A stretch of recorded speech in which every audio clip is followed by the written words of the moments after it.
konsolidasi dengan akuisisi pada nilai tercatat ekuitas dengan kepemilikan penuh lengkap dengan contoh soal. Apa itu konsolidasi? Konsolidasi adalah proses penyusunan laporan keuangan gabungan antara entitas induk dan entitas anak, sehingga tampak sebagai satu kesatuan entitas ekonomi. Berdasarkan PSAK 65, pengendalian terjadi jika induk memiliki kekuasaan atas entitas anak, terekspos pada imbal hasil variabel, dapat memengaruhi imbal hasil tersebut. Istilah penting, entitas induk atau parent pihak yang mengendalikan, entitas anak atau subsidiary pihak yang dikendalikan. Proses konsolidasi atau PSAK 65 menurut PSAK 65, konsolidasi dilakukan dengan cara 1. Menggabungkan aset, liabilitas, ekuitas, pendapatan, beban, dan arus kas induk dan anak. 2. Menghapus akun investasi pada entitas anak, akun ekuitas entitas anak atau modal saham dan saldo laba. 3. Menghapus seluruh transaksi intragrup, seperti penjualan antar entitas, dividen induk anak, saldo piutang dan utang internal. Akuisisi pada nilai tercatat ekuitas terjadi apabila induk membeli seluruh 100% saham entitas anak, nilai wajar aset dan liabilitas anak sama dengan nilai tercatat. Dampak penting, tidak ada selisih akuisisi atau goodwill. Akun investasi pada entitas anak sama dengan nilai buku ekuitas anak. Jurnal eliminasi menjadi lebih sederhana.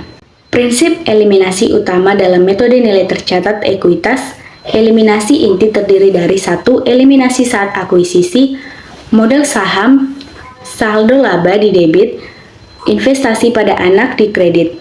2. Eliminasi akhir tahun, eliminasi bagian laba anak yang diakui induk, eliminasi dividen yang dibayarkan anak ke induk. 3. Eliminasi transaksi antar perusahaan, penjualan antar entitas, piutang atau utang antar entitas, laba belum direalisasi antar entitas jika ada. Selanjutnya, konsolidasi sesaat setelah akuisisi. Pada saat akuisisi, yang pertama, induk mencatat pembelian saham, investasi pada anak di debit, kas di kredit. 2. Tidak ada perubahan pada laporan keuangan anak. Yang ketiga, dalam kertas kerja konsolidasi, yang pertama, penjumlahan aset dan liabilitas induk ditambah anak. Yang kedua, eliminasi akun investasi dan ekuitas anak. Tujuannya, menghilangkan penggambaran bahwa induk memiliki asetnya sendiri sebagai investasi. Mengapa ekuitas anak dieliminasi? Karena yang pertama, dalam kelompok usaha, ekuitas anak sepenuhnya milik induk. Yang kedua, secara konsolidasi, induk tidak mungkin memiliki investasi terhadap dirinya sendiri. Yang ketiga, aset dan liabilitas anak harus muncul seutuhnya tanpa menyertakan saldo akun investasinya. Yang keempat, dengan eliminasi, laporan menjadi bentuk perusahaan tunggal besar. Selanjutnya, konsolidasi akhir tahun akuisisi. Selama tahun berjalan, entitas anak melaporkan yang pertama laba bersih, yang kedua dividen, yang ketiga perubahan saldo laba. Catatan pada buku induk atau metode ekuitas. Yang pertama, induk mengakui bagian laba anak, yang kedua induk mengurangi investasi saat menerima dividen. Namun, kedua transaksi ini harus dieliminasi saat konsolidasi. Alasannya, yang pertama, pendapatan anak sudah digabung dalam pendapatan konsolidasi. Yang kedua, dividen hanya berpindah di dalam grup, tidak mengubah arus kas konsolidasi. Selanjutnya, konsolidasi periode setelah akuisisi. Mulai tahun kedua dan seterusnya, yang pertama, proses tetap sama, yaitu yang pertama, menjumlahkan aset liabilitas, pendapatan dan beban. Yang kedua, menghapus investasi dan ekuitas anak. Yang ketiga, menghapus dividen dan bagian laba. Hal penting, saldo laba awal konsolidasi sama dengan saldo laba akhir tahun sebelumnya. Jika ini salah, maka laporan konsolidasi akan salah. Bagan alur konsolidasi. Akuisisi. Yang pertama, catat investasi. Yang kedua, kertas kerja. Yang ketiga, eliminasi ekuitas dan investasi. Akhir tahun, yang pertama, catat bagian laba. Yang kedua, eliminasi bagian laba dan dividen. Yang ketiga, eliminasi investasi dan ekuitas. Yang keempat, konsolidasikan laporan keuangan. Tahun selanjutnya, yang pertama, perbarui saldo ekuitas anak. Yang kedua, catat bagian laba dan dividen. Yang ketiga, lakukan eliminasi ulang. Yang keempat, susunan laporan konsolidasi. Selanjutnya, kita masuk pada contoh soal. Pada tanggal 1 Januari 2024, PT Alfa mengakuisisi 100% saham PT Beta yang nilainya sebesar 1,5 miliar. Ekuitas pada PT Beta saat akuisisi terdapat modal saham senilai 1 miliar, terdapat saldo laba sebesar 500 juta, dan terdapat nilai tercatat sama dengan nilai wajar di mana tidak terdapat goodwill. Selanjutnya kita masuk ke transaksi pada tahun 2024 dari sisi PT Alfa yaitu bagian induk, laba bersihnya senilai 900 juta, dividen dibayar senilai 200 juta. Dari sisi PT Beta yaitu bagian anak, laba bersihnya senilai 300 juta dan dividen yang dibagikan senilai 100 juta. Yang diminta pada soal ini yang pertama adalah jurnal induk dengan metode ekuitas, yang kedua jurnal eliminasi konsolidasi, yang ketiga kertas kerja konsolidasi, yang keempat laba konsolidasi, dan yang kelima adalah laporan posisi keuangan konsolidasi.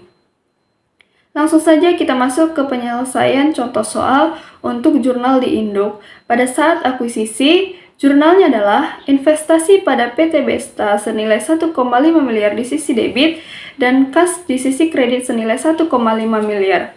Yang kedua adalah bagian laba anak, di mana 100% dikali dengan 300 juta.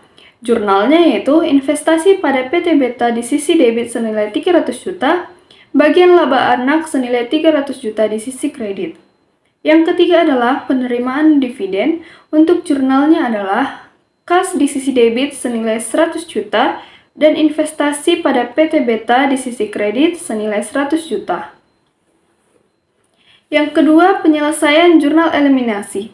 Per tanggal 31 Desember 2024, jurnalnya adalah modal saham PT Beta senilai 1 miliar di sisi debit, saldo laba awal PT Beta senilai 500 juta di sisi debit, bagian laba anak senilai 300 juta di sisi debit, dividen PT Beta senilai 100 juta di sisi kredit, serta investasi pada PT Beta senilai 1,7 miliar di sisi kredit. Penjelasannya yaitu menutup investasi induk, menutup seluruh ekuitas anak, menghapus bagian laba dan dividen internal. Penyelesaian untuk laba konsolidasi. Laba PT Alfa sebesar 900 juta dikurang dengan laba PT Beta senilai 300 juta ditambah dengan bagian dari laba anak senilai 300 juta. Sehingga laba konsolidasi sebesar 900 juta. Karena kepemilikan 100%, maka laba konsolidasi sama dengan laba induk. Selanjutnya, laporan posisi keuangan konsolidasi. Terdapat aset, liabilitas, dan ekuitas. Di sisi aset, terdapat kas sentra ditambah dengan kas lestari, yaitu eliminasi dividen internal. Terdapat juga piutang usaha gabungan, persediaan gabungan, aset tetap gabungan, dan aset tak berwujud.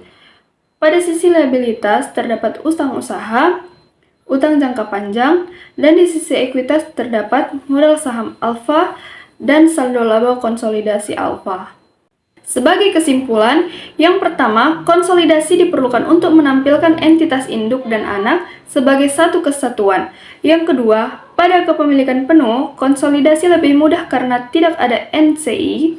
Dan yang ketiga, nilai tercatat ekuitas, yaitu tidak ada goodwill. Yang keempat, jurnal eliminasi wajib dilakukan, yaitu di mana terdapat investasi, ekuitas anak, bagian laba, dividen, dan yang terakhir adalah laba konsolidasi, di mana laba konsolidasi sama dengan laba induk karena 100% sama dengan kepemilikan. Nah, sekian contoh soal dan penjelasan yang dapat saya sampaikan. Terima kasih.